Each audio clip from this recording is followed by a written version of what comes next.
Welcome to another day in pickleball. I'm downtown Logan Brown, I'm Braydon. and this is the Pickleball Effect Podcast. So today we're going to talk about two big announcements related to the pro scene. We got several topics in Paddle Babble. We're going to talk Kevlar, the Ruby release, and some other stuff that we've been talking about. And then we're going to bring back our in or out section. We got a few topics we're going to debate there.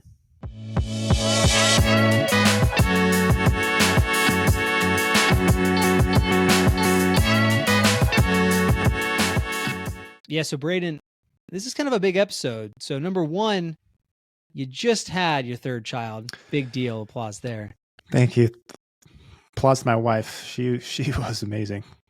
Yeah, but I'm sure you're a big support system. But yeah, kudos to her. Carried the baby, birthed the baby. Here we are. Here we are. Yeah, dude, that just happened like less than 48 hours ago. Before people judge me for being on here, because I know they are.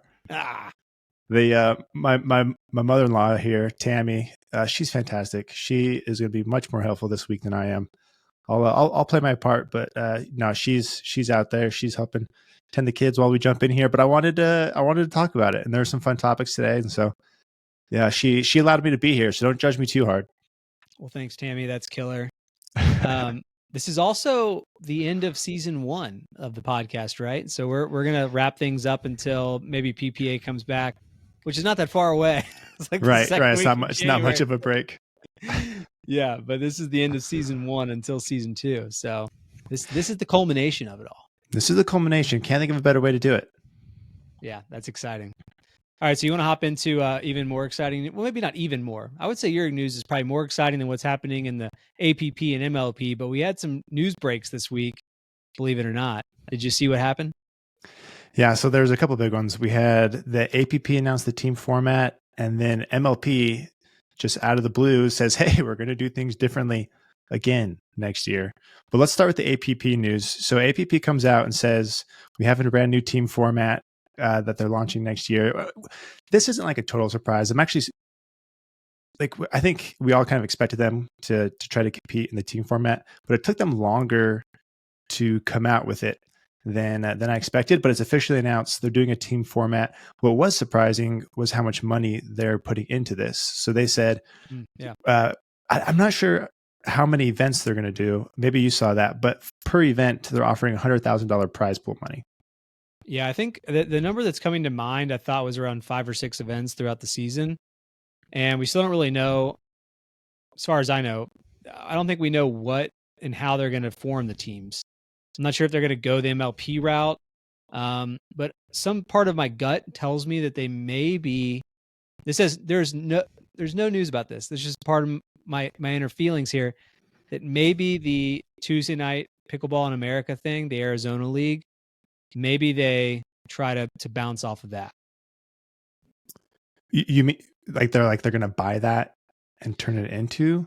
Or they just use all that formatting, like the fun chicken, the ref, maybe the teams that are already formed, maybe they stick around. So I think there's, 8 teams out of the Arizona League? And a lot of those players are APP already.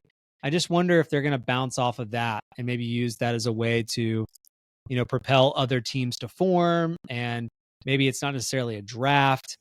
I don't know. I just wonder if they're going to go the PPA or the MLP route, or if they're going to do something a little different. Yeah. Was that just your own thoughts, or did you see totally some chatter about that? Yeah. No idea. Yeah. Are they affiliated with the Arizona League at all? I don't think so. But the reason I bring up the idea of a league joining in is because they used to be together with the PPA.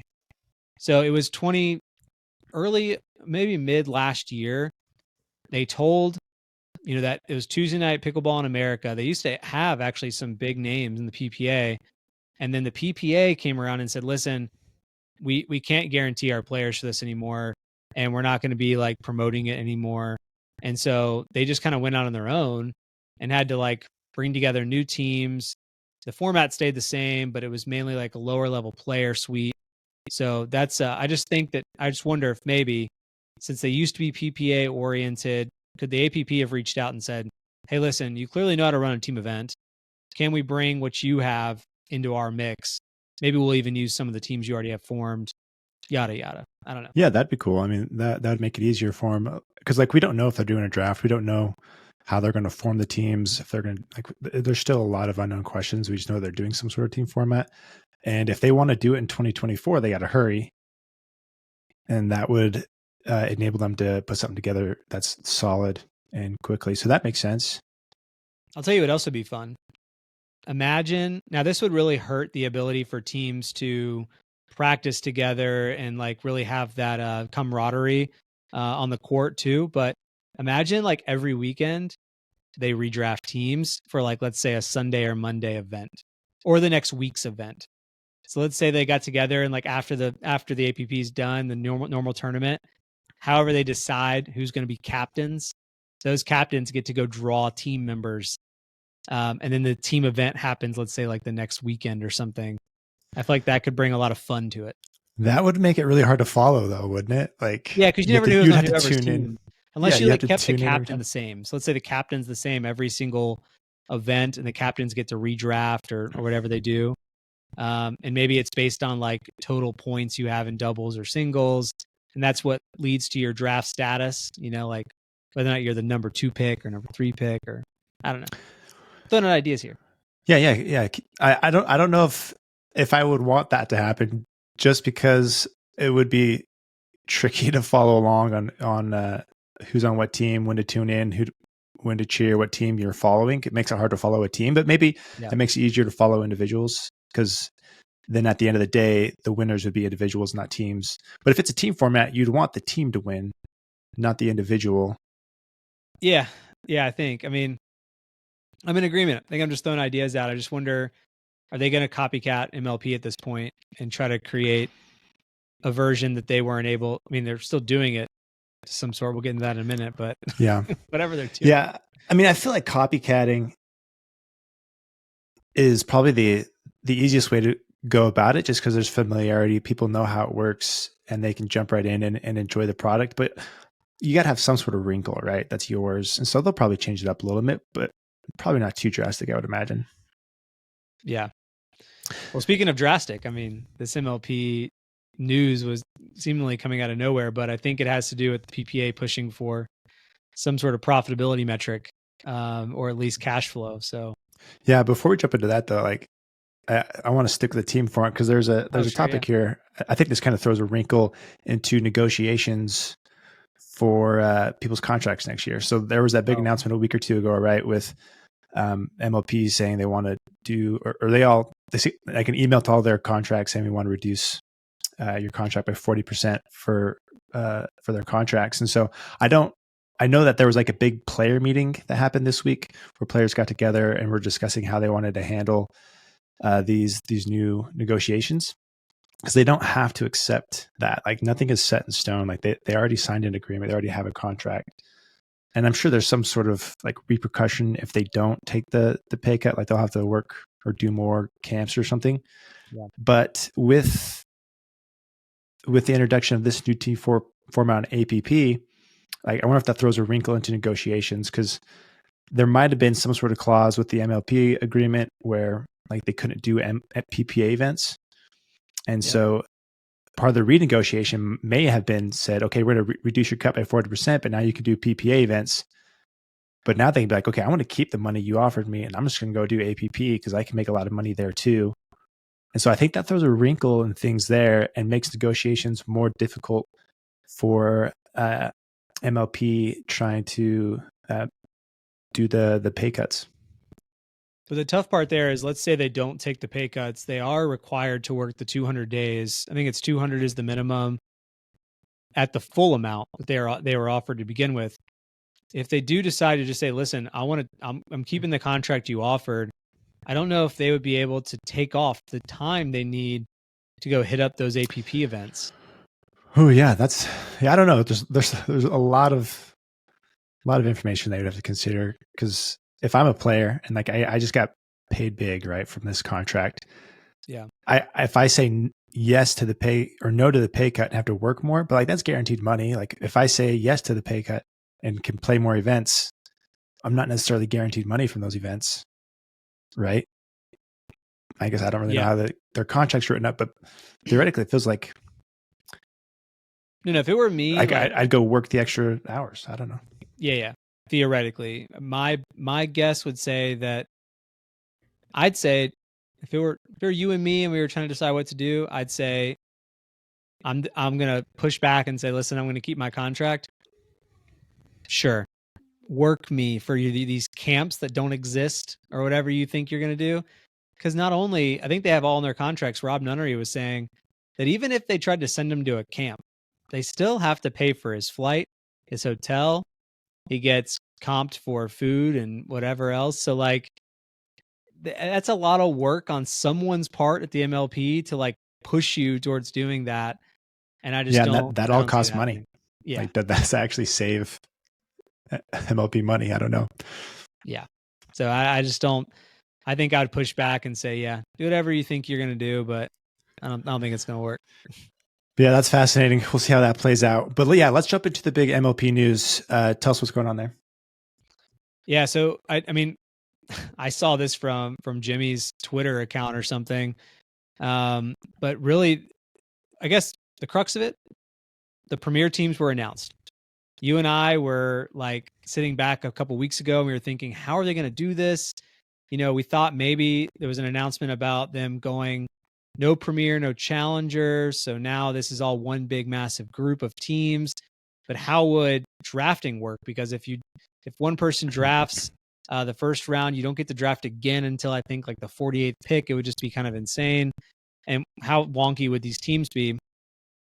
But coming out of last week, the news really with these 40% pay cuts was that PPA, I think, alongside this merger, is trying to push them towards making revenue. So, and they, I guess, in reducing the amount of money they're supposed to pay in 2024. So I think as a way to try and get more cash flow in the business, they went out to all the teams and the ownership groups and said, all right, we're going to do a blind auction. The top 12 bids in this auction make it into Premier. And again, for whatever reason, they keep throwing out this 3-year term. So the bid that you put through this auction was good for 3 years, meaning you're supposed to be in Premier. Yet in 2025, there will be a relegation system and promotion system. So yeah, essentially we have 12 teams that were bought into Premier for next year, based on the ownership group's decision to pay up, pony up. How do you feel about that? From a business standpoint, I don't mind it. I guess I would say that it's good that they were able to get some money. I mean, I think right now we're really on the chopping block, in my opinion. I'm just not sure how this is sustainable. And even if, I wonder if PPA is just yanking their chain a little bit to see what they can come up with. I don't know. I have some thoughts on that too, but at the end of the day, most of the teams that we're familiar with pushed on and now are Premier. But I would say the biggest team that's not there, and maybe one of the biggest advocates of MLP that's the owner of a team not there, is the Hard Eights. Yeah, that's fascinating. I didn't see who was in Premier and who was in Challenger. I just heard that they did that auction thing. So they did release. You mean to rattle them off? I mean, I honestly am not like super familiar with all the teams or the team owners, because like the teams themselves, the players, they're not on the same teams, right? This is just the team owners paid money to be in a Premier or Challenger. Like, yeah, you would imagine this also sets us up for another draft, right? But we're not. They can't keep the same. But we're not that far away, Braydon. We're not that far away from the season starting. Yeah, so they already have the first event scheduled, right? So that's what you're looking up. Yeah, that's so they have to have everything figured out before that event, whatever it is. Yeah, this new draft and whatever else. It's like, it's a little crazy. I mean, I would imagine the one thing you have to think of is if you're a player is like, if you're going to throw me in a loop with brand new teammates without any time to practice, seemingly, it's going to be pretty difficult. So let's look at this. So we start off the year, January 10th is the first PPA tournament. Okay. The first MLP by itself. So there's events throughout the year that are just MLP. And the first one that's coming up is going to be in February 8th. So we're like a month and a half away, 2 months at this point from the first event. So maybe they could do a draft like that first week of January, right after the new year. get some teams together to practice, and then they're out in the wild. Yeah. Well, we know they're good at drafting. They've done a bunch of them now. They have that down. Yeah, we've done a lot of drafting, and I think that one interesting note that came out of the Twitter sphere this week about this announcement was someone else besides myself brought up the hard eights question, because Tim Parks is pretty adamant about MLP. I think he was on the board if he hasn't left already or whatever. But I mean, someone on Twitter said, like, because you can join Premier through your talents, like your winnings in 2025, it may behoove you as an owner to save your money now. Just if you feel good about picking good teams and picking good talent, then you could be in Premier for, a lot less money at the end of the day. Oh, so you're saying just go win Challenger, and get promoted rather than pay $5 million to get in. Yeah, well, to just fall back down to Challenger. They didn't tell us what the top bid was, but the lowest bid, the 12th team, was $400K. And I think the total amount they said that was raised out of this, which is how they're describing it, was around $4.5 million. But yeah, I'm sure. I mean, they're gonna have to be quick here. They'll make more announcements, so be on the lookout for that. MLP starts in January. We're gonna have a draft, and off we go. Off we go. But I guess we didn't really even talk about what happened on Tuesday with MLP. Did you watch? Oh, like result wise? Yeah. No, I mean, I watched a little bit. Anyone who's a Ben Johns fan was happy. Those who did not like Ben were not happy. So that's that's how it went. Chicago slice. They took it in the They were down Dreambreaker. 2-0 in both matches, though. They were down 2 games to love and came back and won two games, and then both their mixed matches, and they won their Dreambreaker twice to win it all. So it's just pretty wild. Yeah, good for them. Yeah, pretty solid stuff. So we'll see if we can keep the electricity going into 2024. Yeah, this could be the start of some stability, which I think is much needed for them. I hope so. This idea of 3 years, anything, I feel like we can't get past 3 months. For real. Yeah, well, 3 years. That seems like a stretch. Yeah. See what happens. I'll see you then. All right, let's do paddle babble. So I want to start off with the release of the Ruby. So the 6-year Ruby sold out, right? Sold out. It was one of the first 100% Kevlar paddles that was been released. A lot of hype around this one. And so I published my review last Wednesday when the paddle was released, along with, I don't know how many reviews there ended up being, 5, 10 plus or so. But there was a lot of variability with the release, or like with the opinions and reviews of this one.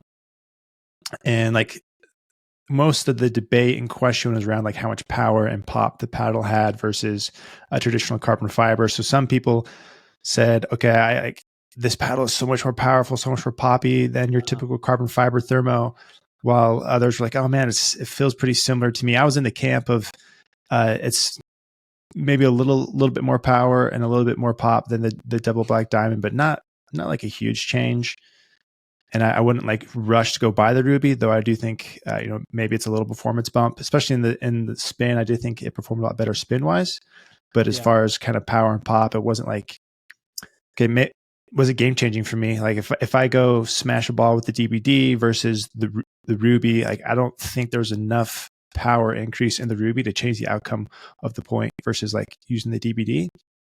And so I was kind of confused. I thought everyone would be more aligned, I thought, with my opinion, but there were some people just like raving of how much more power and pop it had. And so, but there were some in my camp, and like it just made me think, okay, like why was there such high variability in opinions here? And what I kind of came down to was that the paddle plays so similar to their DBD and other carbon fiber thermos that there wasn't like a clear line of what the difference was. And so you're going to see people kind of pick a side, and which I think is part of the reason that accounts for the variability we saw in opinions. Is there wasn't a clear distinction, right? Like when the gearbox, Pro Powers came out, it was like obvious, okay, this is big on power. Like there's a clear line, clear difference there and it was easier to talk about, whereas this one was so tight, so close. I don't think there was that clear line that made it easier for people to explain. And so that was part of the reason. And the other reason I thought maybe there was a differences in opinions was the definitions of the terms people were using, particularly around power and pop. So pop being the kind of highest debate of like what this paddle could produce. So I wanted to chat with you, like, okay, let's define what pop is and see if this is how other people view and define the term pop. So like when you think of the term pop, like what comes to mind? Well, what comes to mind is the definition that you and a couple of other, what I would call premier paddle reviewers have defined, which I think, here's what I've heard, is that pop is supposed to be the reaction or the amount of reaction the ball gets off a paddle when little or no power of your own is provided. And so I've heard this talking about a speed up that's hit at you at the kitchen. All you do is block. Therefore, this paddle has more or less pop as the ball just makes contact, and all you've done is put the paddle out there to be receiving of the ball. That's what I've heard. But is that in line with what your definition? Yeah, that's right in line with how I think. Just in the scenarios where you're not providing much, force of your own to the ball, like how much does the ball kind of jump off the paddle? Like you could think of it as being how springy or how jumpy the paddle is. So like there's a few different scenarios where pop comes into play. One is off of counters. You just kind of have these short little punch volleys you use to do that. So there's not much swing there. Two, I think like when you're defending drives, if the paddle is bouncier, it can be a good thing where you can like punch those back. You can put more force on them. And then the third scenario, third and fourth, I guess, kind of correlated. But like when you're resetting a speed up at the kitchen, or if you're in the mid court and you're like defending harder balls coming at you, or you're just kind of holding the ball still or the paddle still, and you're trying to reset it and put the ball back into the kitchen. So what I thought was kind of interesting with the Ruby, and just kind of with Kevlar, I think in general, this was kind of a similar experience with the Pickleball Apes paddles for me, is when I was in the mid court, like defending harder hit shots, the ball tended to float a little further. Like it was harder to reset the ball. Huh. And I think it's because the paddle's popular. Like it jumps off the face more with less effort in those scenarios. But like when I was dinking or like resetting a speed up where the ball wasn't moving as fast, I didn't feel like the ball was as jumpy in those scenarios. So like I could dink and reset the ball very similar to like a DPD. But when I stepped back and was defending harder shots, I felt like the ball jumped off a little more than what carbon fiber gives you.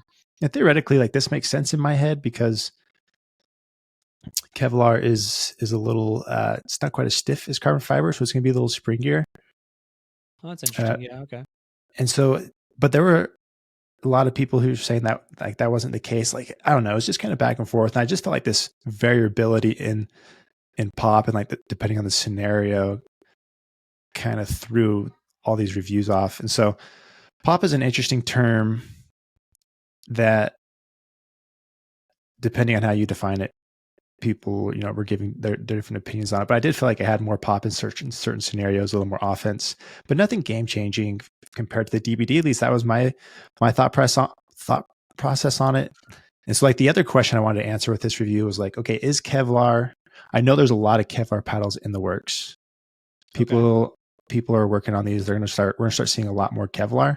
Okay. But is it game changing? Like, is it really the innovation that like is it the next big thing? And that's what I want to talk with you. So you've played with the Pickleball Apes paddle. That was the Kevlar paddle you've played with. Do you think it is like that big of a difference from carbon fiber? What did you think? I mean, yeah, my short answer is no, but let me throw a couple things out at you that I think will be interesting for us to talk about in this scenario. There was another reviewer that made a very interesting statement that I just, because I didn't play with the Pickleball Apes enough, I kind of second thought it, second guessed my opinion on it. He said that out of the gate, he felt like the paddle, and he's talking about the 6-0 Ruby. He said out of the gate, this paddle felt like it was just kind of coming off the face really fast, and I lacked a little bit of control. But after about 5 times playing with it, he said a couple hours each, it started to loosen up a little bit, and he really, whether it loosened up or he just got used to playing with it a bit more. I could, he says that it felt like it loosened up. I'm not sure if anything's really Probably a loosening combination up, of both. right? Yeah. But in any case, he felt like that's where the unlock was. It took about 5 plays to unlock what he liked most about the paddle. So I wonder if, one, I didn't do that enough with Pickleball Apes, and maybe after hitting with it a bit with that, but I felt something different. The other part that everyone keeps bringing up about Kevlar is supposed to be this like tougher raw material that will outlast carbon fiber. I'm just still struggling with where you're gaining that toughness with the paddle longevity, because we talked about maybe it holding grit better, but then there's like the peel ply surface. So is that really not degrading because of Kevlar, or are we not putting wear and tear on the core because the Kevlar is protecting the core? I don't really know where we're gaining by using Kevlar. Yeah, that's kind of yet to be determined. I think grit wise, Kevlar, I don't believe is going to provide any longer grit lasting, property, just because it's the glue that provides the grit, not the Kevlar. Right.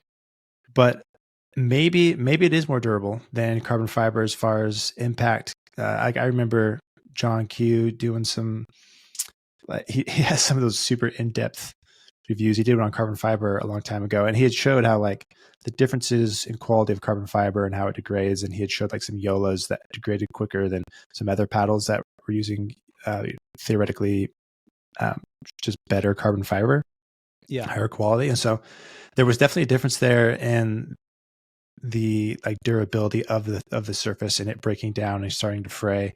So potentially Kevlar maybe is better there.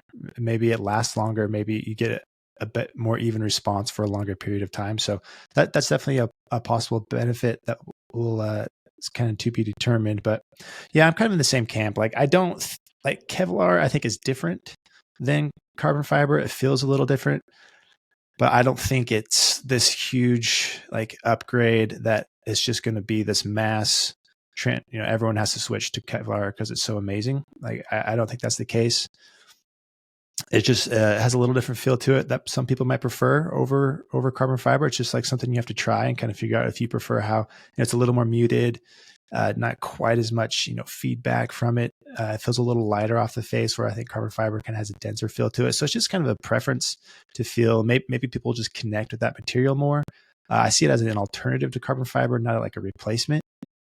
But yeah, like one problem is I think it's more expensive right now. So either it's going to drive up our costs. Like every consumer is going to have to pay more now. Yeah, it's another consideration. Or the people buying it will drive the price down based on quantity they're able to order. But I don't know. Yeah. And I mean, ultimately, like, is the Ruby a nice paddle? Like, yeah, I think it was great. The spin was big, but I just didn't feel like it was this transformative element to paddle technology, like Gen 1 to Gen 2 paddles were. People will like it. Some people switch to it, but I see it more as a personal preference, just another alternative rather than like, okay, this is a big advancement forward in paddle technology. You know what else I thought of too? We were talking about whether or not companies are chasing fads. And I realized that after I went to the courts a few weeks back and one of the ambassadors for 6-0 was there with the Ruby, I realized that there was a lot of people that have never even hit the double black diamond that just wanted to try the newest paddle that was around the court. And this could be like, even though you've been playing with the double black diamond, understand that it's really not that big of a difference. There might be an entire subset of pickleball players out there that have never even tried that paddle, but because this is the newest thing and people are saying it's great, it's fine or whatever, like they're going to hop on this train and become new customers of 6-0 because of it. Yeah, I mean, the paddle is like, it looks really good. It's very attractive. Like the red is new. Like we've just had black paddles for the last 2 years, and so it's refreshing to see a new design. It's sexy. It's very appealing that way. Like it's kind of hard to say no because it looks really good. Yeah. The carbon or the Kevlar blend, like it just looks okay, but the 100% Kevlar, like the full red, looks nice, and people like good looking stuff. I like good looking stuff. Yeah. And so it's very appealing that way. And to your point, like people are going to be attracted to it. They're going to want to try it. it's hard to see the pictures of it and say no, because it looks really good. I would agree. And if you get this, you get the marketing talk about it lasting longer, regardless of what aspect really is going to last longer, it makes the price point sound fine. Like, hey, listen, if this can last me 8 months to a year and every other paddle I'm done with in 4 months, then, I'm good with it. Yeah. But that's Kevlar. It's different. It's new. Is it game changing? No. Does it look good? Yes. Well, we'll see how the market, reacts to it as it comes out. But I'm not like sold that Kevlar is the latest and greatest. It was about this time last year when we started getting the first thermoform paddles, and there seems to be kind of like a yearly cycle of like when new tech starts to come out. And so I don't know. I imagine we'll start to see some different technology come through potentially other than just Kevlar. But I think a lot of people are going to jump on this Kevlar train, especially now that 6-0 has done it. Kudos to them for being the first, to make this really sexy 100% Kevlar paddle. I think that's big for them, and it's going to be part of the appeal to it. But you got to give, I think Kevlar was popularized by Pickleball Ape, so you got to give them credit for that. Though they only did the mix, and when we talked to them, they said the difference between 100% Kevlar and the Kevlar mix wasn't enough for them to go 100% Kevlar. Yeah, and there's just the cost savings of just doing half and half is why they went with the mix. And their paddles price around 150, 160. And so they are cheaper, whereas the Ruby's coming in at 200. And so that's, another thing to keep in mind. And they're probably wishing they did 100% Kevlar now after seeing the success of the Ruby. I think they sold like 1,500 of them or something in the first couple of days. So that was big. Congrats to them for a big release. But yeah, it'll be really fun to see what people think as it starts to come out and get in more people's hands. Yeah, it's cool.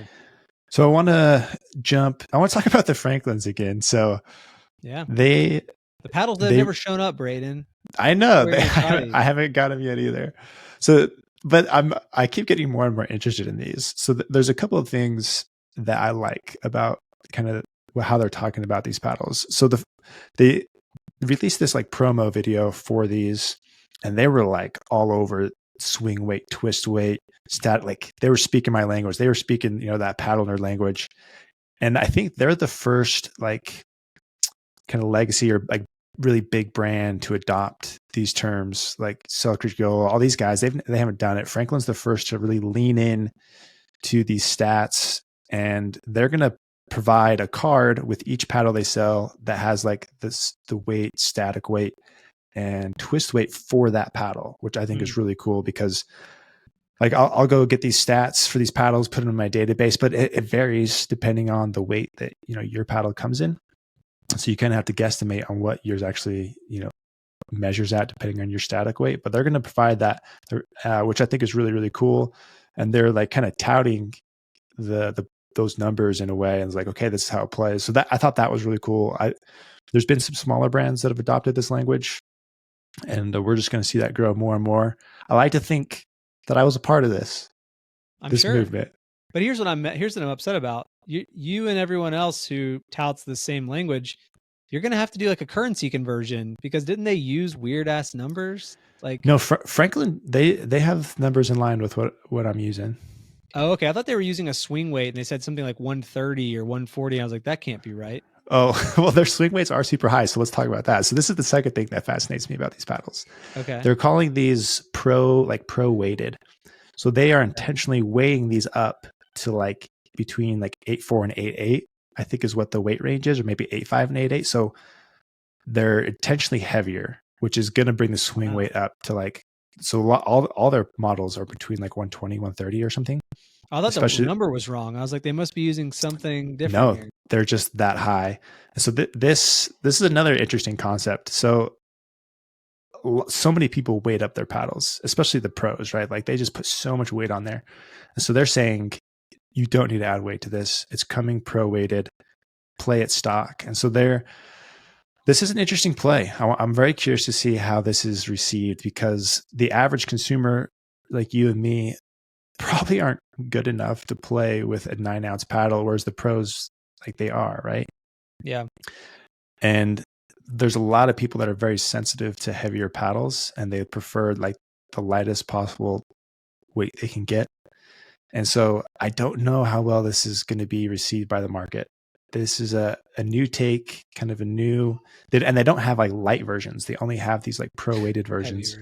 So they're all heavy, but they're all going to be super forgiving, I bet. This could be their like way of trying to get into the hands of the better players on the amateur level.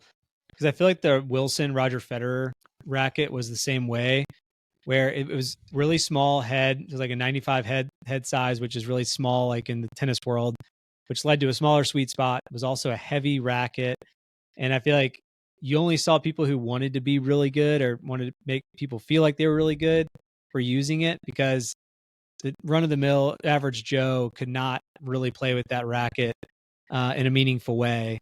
And so I wonder if this will be one of those things where the better players will gravitate towards it and be like, yeah, I play with this, but it's a little heavy. I'm not sure if you're about to handle it. Like it's a little much. You gotta be as good as me to play this. Right. I'm also interested in the handle. Did you see the news about their grip? How it has like the raised. Yeah, kind of like some of like their baseball bats, I guess they use that same like ridges. And I wonder if that's going to feel really bad or really good. I'm not sure. Yeah, that's another thing they're doing different. It's not like the cord ridge. They're not wider ridges, so it's a little different, because I do not like the cord ridge. I think those are annoying. Like Electrum had it like a while back. Yeah. Right? Yeah, not like that, but still a little bit wavier than what people are used to with like kind of more flat. Yeah, a little fatter. So yeah, they're doing some things different. And so I'm interested in trying these out, and I'm very interested to see how people react to the heavier weight. Like I'll typically advise people, they're like, oh man, if I have two weight options, what should I get? I'll say, get the lighter one, because you can then customize the weight of the paddle.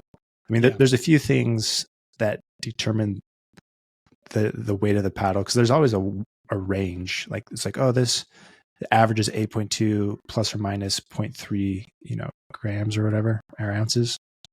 So the things that like change the weight are just manufacturing variances, like the amount of glue, how the honeycomb is cut. Like, did you get full cells around the edges or only half cells? Maybe there's a little bit different amount of foam injected around the perimeter. Like, it's not an exact science where like they're all just the exact same. So there's that weight variance.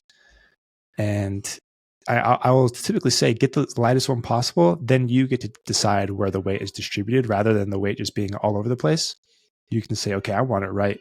You can put the weight on the perimeter. It's going to have more benefits there, rather than spread out with the glue in random places. And so I'm also curious to hear like what they did to add that extra weight. Like, did they do more foam? Did they do, I don't know what they did. Ends up playing with them, because maybe we can talk about it in a minute, but I did a poll of all of our players here in the upstate South Carolina, the Facebook group.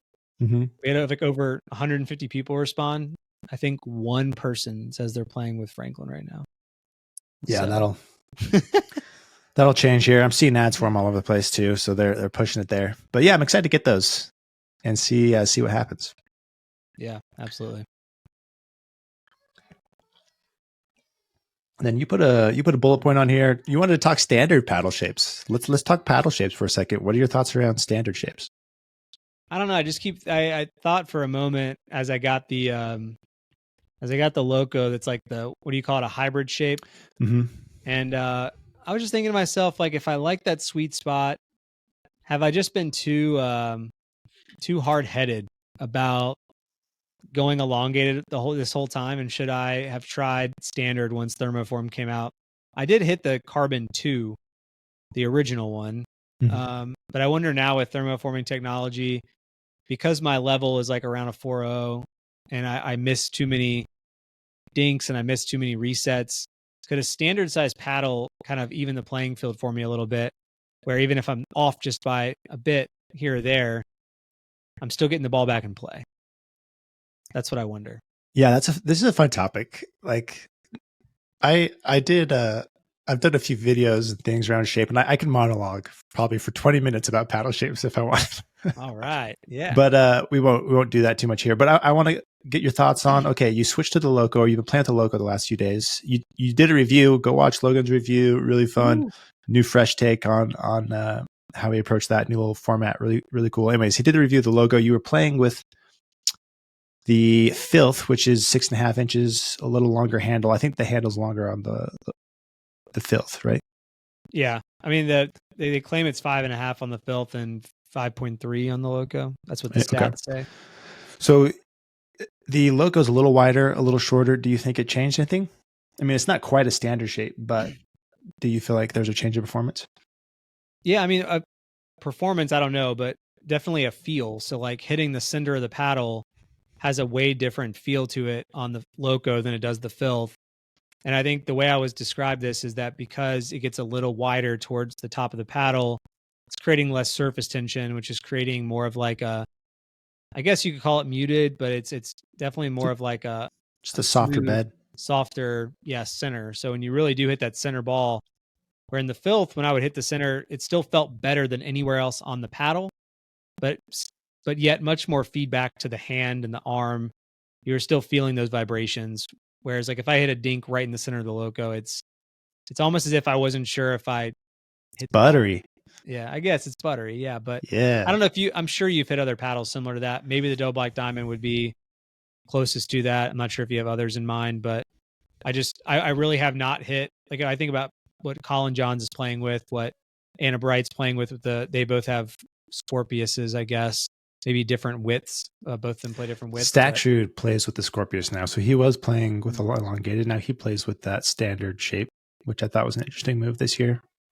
Yeah, and I mean, they're pros, but I wonder, they don't seem to be lacking in hand speed because of like a bigger paddle in their hand. But yeah, so this going to a standard shape, there's a couple of differences. Yes, it's going to be more forgiving from side to side. And then what people don't consider very often is how much faster a standard shape is. So the swing weight's always lighter. Faster. Yeah, you could tell a big difference with the standard. It feels faster. It is faster. And so those are the two big things you get from the standard shape. But the things you lose is some power and some reach. So I've been playing with the Mach 2s, which is the Volair Mach 2s. I have them here. Let me find it. These guys. Yeah, I saw that you posted about these. Are they coming out soon, or you just happen to get like a really early version? Or yeah, they're out. You can buy these. So you can buy them. Got it. Yeah, these guys are thermoformed. They're just under 16 inches long, but super wide, and like it just the head just like looks big, and it feels big when you play with it. And I could immediately tell a difference in like the amount of forgiveness. It definitely has a larger sweet spot, but this shape doesn't get much attention, like because the elongated shape is just so predominant, especially in the pro scene. People just buy elongated shapes. Yeah. I think more people, yeah, there you go. Like I think more people would benefit from a standard shape than they realize. Because it is faster, it's more forgiving. You're going to make less errors. Like, what do you give up? You give up a half inch, so you give a little reach and a little power.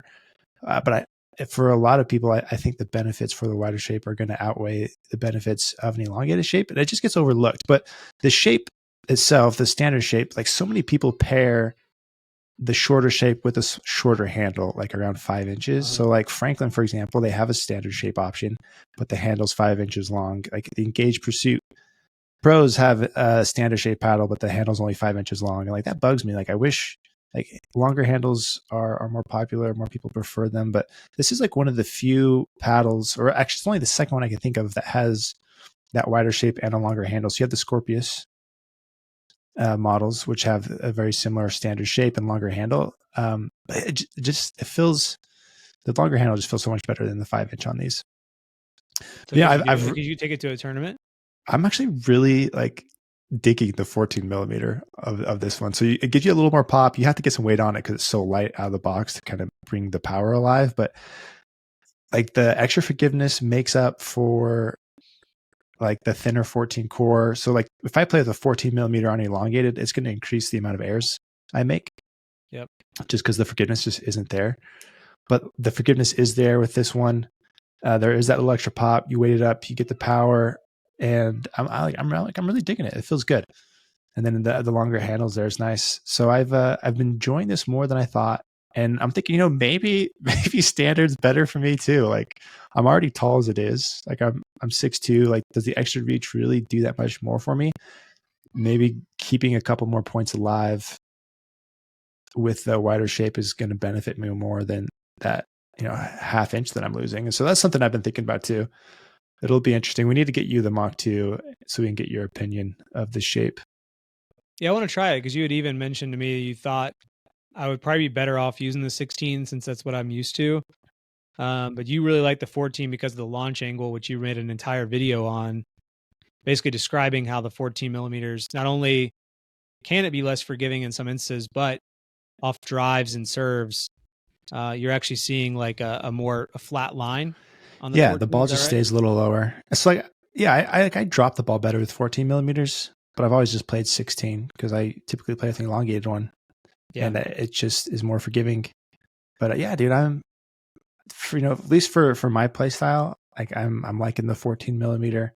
But yeah, I think we get the 16 in your hand because then you can have a direct comparison. You're okay, like I'm used to the 16 millimeter elongated. Like what really is the difference forgiveness wise? Like I feel like the 16 millimeter of the Mach 2 is just a wall. Like it is super stable.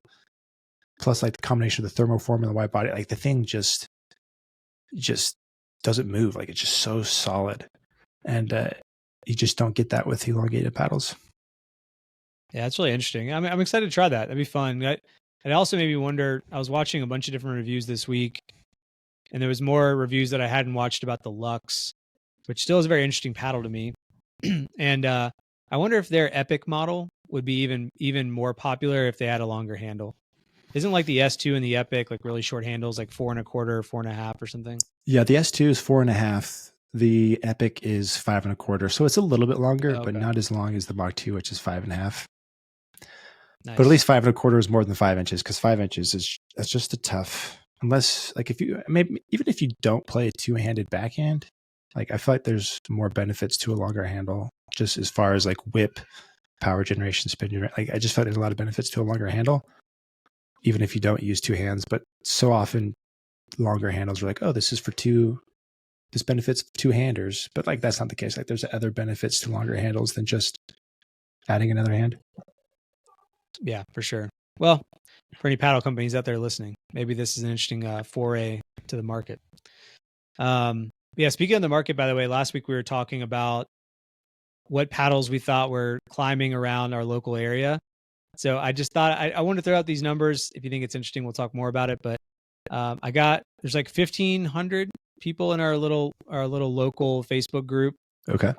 And I got 168 people who voted on this.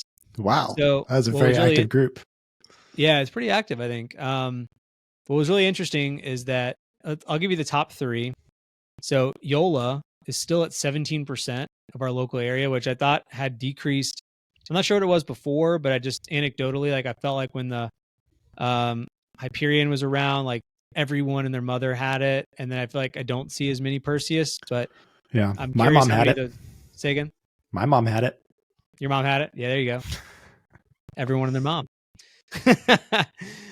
Selkirk was at 10%. Oh. I think this will be interesting to you. 6-0 and Carbon were both at 6. Oh, okay, lower.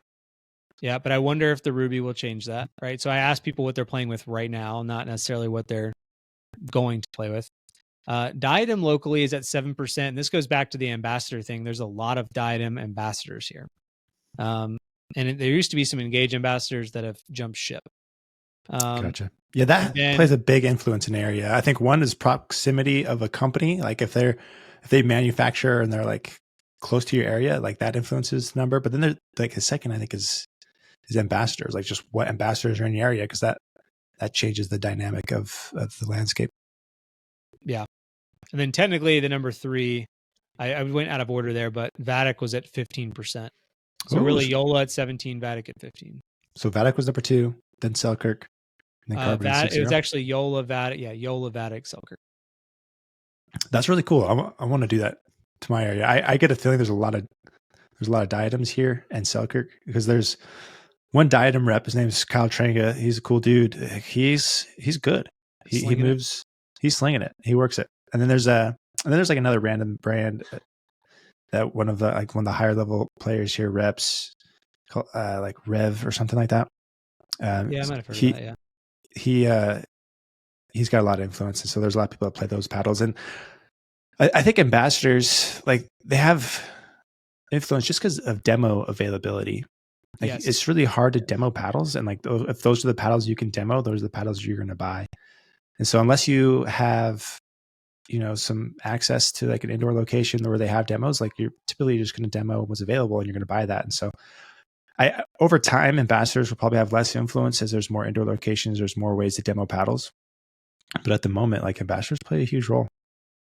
Yeah, that's a good point. Yeah, the demo situation seems to be really the driving force. And I think that's the guy I met a couple weekends ago with the 6-0 paddles. That was the first time I really saw anybody, handing some paddles out for people to try. But Vatic and Diadem for sure I see a lot of here.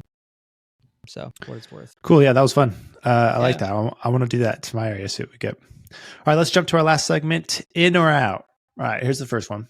Yeah. So paddle brands making shoes. So Yola announced some pickleball shoes that is being worn by Ben Johns. You can see this on Facebook. It was announced yet, but he's rocking them. Okay, okay, I got that wrong. They didn't announce it, but Ben's wearing Yola shoes. He's playing games in them. Yeah, I'm playing games in them. Yeah. Are you in or out? I'm in from a business perspective. I think it's a little early, to be honest, but I'm generally in. I just think with the Selkirk Labs, their shoes, in my opinion, it's really hard to go, like, when we talked about this before, I think it's hard to go from the full apparel line and hardware, calling paddles hardware in this case, but yeah, or like hard goods. I just think that there's Nike's tried this before. They were the opposite, where they were all soft goods. They were shoes, they were shirts and shorts, and then they tried to go into golf clubs and tennis rackets and you name it. And I think that's a difficult thing to do, but yeah, I'm okay with it. What about you? Yeah, it's a good perspective. It's tough to kind of switch expertise when you're just known so well for others. But Yola does make shoes for like badminton, table tennis. Oh, for table. You don't play barefoot in that sport? Oh, okay. People give pickleball a hard time, and you think that's dumb, but you're okay giving table tennis a hard time? There's people that love table tennis like we love pickleball. It's a little goofy. I mean, oh, it's on a hard court. You're going to slip around. You need shoes for the man. Two-sided. You got to show some respect. All right. I wonder what the penetration is of Yola's shoe business in the ping pong world. Maybe it's really good. Yeah. I mean, I don't really know my table tennis brands. Yola's like the only one I really know. And I think they kick butt. I couldn't even tell you. They probably dominate all the stuff. We need to go look up some YouTube videos of the world champs and just see what they're playing with. Okay, we'll look it up. Yeah. Yeah, I'm not like against it, but am I going to go buy Yola shoes? No. I'm going to stick with the Nikes, the Adidas, the Lottos, the stuff that's they've been making shoes for years. I don't know. I like just what I'm comfortable with, what I like. Seems you think if you weren't let's put yourself in there's more variety. There is more variety, but if you're like a diehard paddle guy, like not yourself where you review different paddles, but I'm sure someone around you that's really diehard Selkirk or really diehard Yola with their paddles and maybe their shirts. And do you think that they're more apt to go buy those shoes versus a Nike or Adidas? Support the brand. I mean, yeah, the diehards are, right. They're gonna buy whatever they make, but those aren't the people. Like, that's not gonna make you enough money. That's just a small percentage. Yeah. Yeah. Yeah. Interesting. Okay. Second one. Pickleball stadium coming to Florida. So there's been some posts floating around about this new facility in Florida, tons of courts, but they're building a dedicated stadium. It's got what looks like legit, bleachers around this court. I don't know how many people it can fit. I didn't look into it, but it looked, I mean, they're the first like dedicated pickleball stadium for big matches, in or out. I'm really in because I think that you could create. I think the future of pickleball is probably less big tournaments that are televised. I think that they're going to need a space like this that people could flock to maybe 3 times a year for major matches. So I think like home bases like this that have built-in facilities can be a big deal for the future of the sport. That's my opinion. Yeah, I think it's a good move, especially being the first one. They're going to attract a lot of big tournaments. Like they'll probably do multiple events there. Like a lot of places are just like one stop throughout the year, but I bet they do multiple stops there. They do, super finals. They do like the year-end events at this place just because it's so dope and they can handle the seating, and the cost to set up the event is probably going to be a lot cheaper because they don't have to set up the bleachers like they do at every event. And so I thought it was brilliant. Line the courts and stuff like they do at some of these events, like old tennis courts, and because this is going to have 43 courts. Yeah, so it should be able to hold like whatever tournament you want. Yeah, I imagine we'll see more of this come up, but eventually it's going to be diluted. But the first 10 or so, I bet, is a smart move. Yeah, that's solid. And it makes it feel a little more legit, like not so piecemealed. Like that's kind of a cool aura to it. I think all it's right, a last cool destination too, by the way. What was that?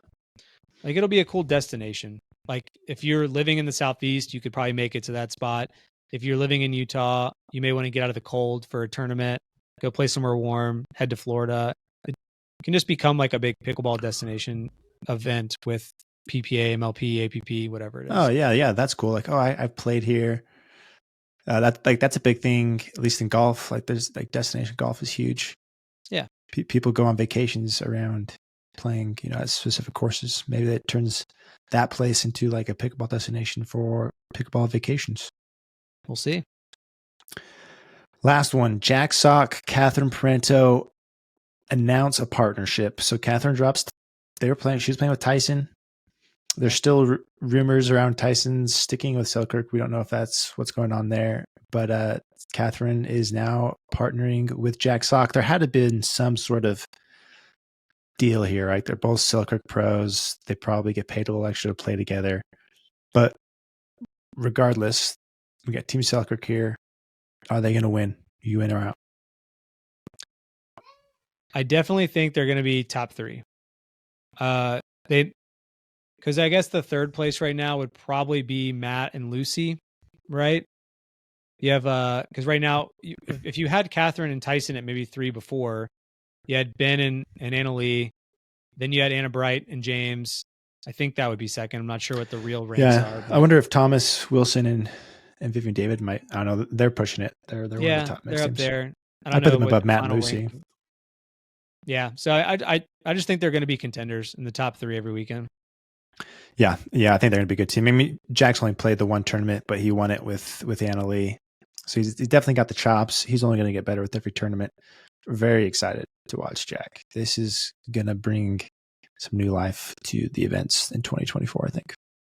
Yeah, I'm also really curious. I think I need to find out if he's practicing, because at that event, the pros hadn't, because he only played that one event, right? And he ran around every single ball to hit his forehand, which I think if you play against someone like Ben, he's going to exploit that pretty hard. So I'm hoping he's out there practicing and ready to come out with a more complete game. I mean, he makes it sound, at least from what I understand, it seems like he's treating it like a pro sport. He's been training, but yeah, it'll develop over time, right? Like anything. But yeah, he was running around and finding his forehand. I think in one of his like post-game matches, he says, he's like, I never had a backhand in tennis. I don't intend to have one in pickleball. We'll see if that can hold up for him. What do you think the setup is? Do you think that because he's the male, he'll play left? Or do you think that Catherine, being more of like the veteran, will play left? Oh, no, they'll put Jack on the left. Okay. Forehand at the middle. Yeah, I don't see why they would change that. But that's it for our in or out segment. Anything else you had there? I think that was all we had. I mean, listen, man, this come the tears. This is the end of season 1. End of season 1. End of 2023. We're wrapping it up. So, follow up from last week. I did the I love you story, and I said, if my wife tells me that, I love you in Chinese this week, I would know. But she never said it. Poor girl was trying to give birth to a kid, man. We got to give her a break. We released this pod days before that happened. She had time. Days. She had days. No, she was like freaking out all week. I was too. I mean, she was just like cleaning everything, got to get everything ready for this baby to come. But I did get an whiny from Dalton Hess. Shout out to Dalton from Washington. He's a buddy out there. He messaged me. He told me he was the only one. He knows. He's my guy. He gets it. I love that. He knows I needed it. I mean, that's great, dude. Listen, this has been fun so far. Glad you brought a new baby into the world to kind of finish off the year and kick us into 2024. I'm excited to see you again in the new year. Baby Indy. Are you guys going to do another one someday, you think? Yeah, it's inevitable, I'm sure. I mean, not to say that we can just have a kid, right? I mean, for everybody out there who's struggled with having kids, I feel for you, but yeah, we'd like to. There you go. Cool. Yeah. But yeah, definitely got your hands full, or got the hands full here with 3. We'll see how this changes things. I'm very nervous about it, but we'll make it work. Can't review any paddles because you can't get out of the house. Yeah, I don't know how it's going to change things. Like, I guess in paternity leave, which is nice. I'll be at home helping out there. My mother-in-law is here for a week, so that'll help. But yeah, I probably won't be playing as much. I'll be a little busier with that. So yeah, I'll be taking a little break from content. I got some stuff in the works, but yeah, probably won't see as much of me for the next little while. But yeah, next year we'll hit it hard. Nice. Look forward to it. All right, Logan. Love you, man. Enjoy. I hope everyone enjoys Christmas, enjoys the holidays, enjoy your family, and we'll see y'all in the new year. Oh yeah.